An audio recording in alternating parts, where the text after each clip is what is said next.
Where are you Okay, broadcasting from today, Stephen? And would you introduce yourself and your relationship to Apex Art? absolutely. My name is Stephen Rand, and I founded Apex in 1994. I think one of the reasons, of course, that we're doing this is because of what's happening in New York City Right. and everybody either being scared inside or relocating. Hmm. So I've been fortunate to stay at a friend's for the next week or two. Fantastic. Well, we decided to have a conversation because with all of the spaces closing and our viewing cut off, we were trying to figure out how to make a connection with people. What kind of content would people be interested in? And we thought maybe they'd be interested in the people that are making Apex happen.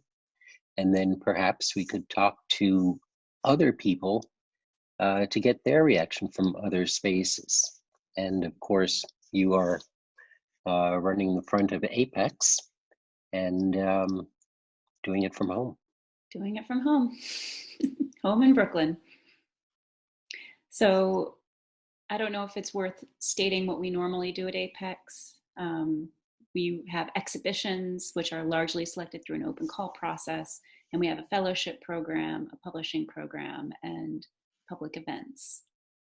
Largely, all of our programs largely targeting to expand who gets to participate in the arts and challenging everything from what that entails to the selection mechanisms and so forth. So we've been faced with a great challenge now about how to adapt and how to maintain our ethos going forward. I was going to ask you, Stephen, what are your thoughts on how we can adapt the arts in times of enforced social isolation? And more specifically, what must curators, creatives, and artists, as well as arts organizations, be willing to sacrifice in this time, or what must they be willing um, to sort of pivot in how they do what they do? I don't think it's a difficult situation for many people to convert content to online, but specifically because we're exhibition related, we're trying to figure out an alternative temporarily. I don't think we're looking to go online per se, and I don't think we're trying to do art shows online. I think what we're trying to do is maintain a presence, provide some uh, interesting programming, interesting content, just to talk about things and maybe between our conversations and the conversations that our staff will have with past fellows and curators who have worked with us, we can kind of get a sense of what they're thinking and what they're doing and how they're dealing with it. And maybe make people feel that there's more of a community of visual folks trying to maintain a connection. I know a big part of what Apex Art does, having worked here for a couple of years, Yeah. is educational. And, we focus, we're a cultural organization, we're an arts organization, and we're an educational organization. How do we and other arts institutions differentiate what we do online now that we share a main platform as, say, media and entertainment? How do you differentiate between content, or how do we make sure that we don't just become conflated with those other fields, or does it matter?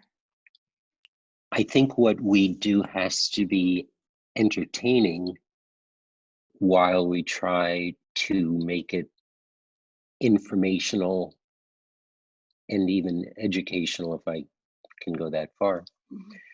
Uh, our open call process, wherein we have some 400 jurors for this one, are online. So a lot of that activity is already online Mhm. and allowing people to interact with us and help us establish um, our exhibition schedule for the next year. Our jurying, our ideas are idea-based, Mm-hmm. not visually based. Mm-hmm. They're juried on a written idea, not looking at visual images. So I'm looking forward to your talking to the curators because their idea is so centric Mm-hmm. to what they do.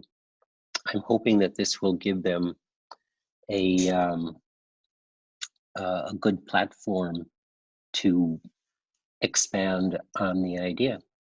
Absolutely. And that's a really good point. I was thinking of it while you were talking before about how for our open call, we don't accept images to begin with. So we're already working on some similar terms, both being having people engage remotely, have people voice their opinions remotely, and propose things remotely from, not from a centralized location. So yeah, we have some good things going for us. Our most important aspects, or our most, the aspect of our programming which engages the most people is still quite active and not really affected so much so far.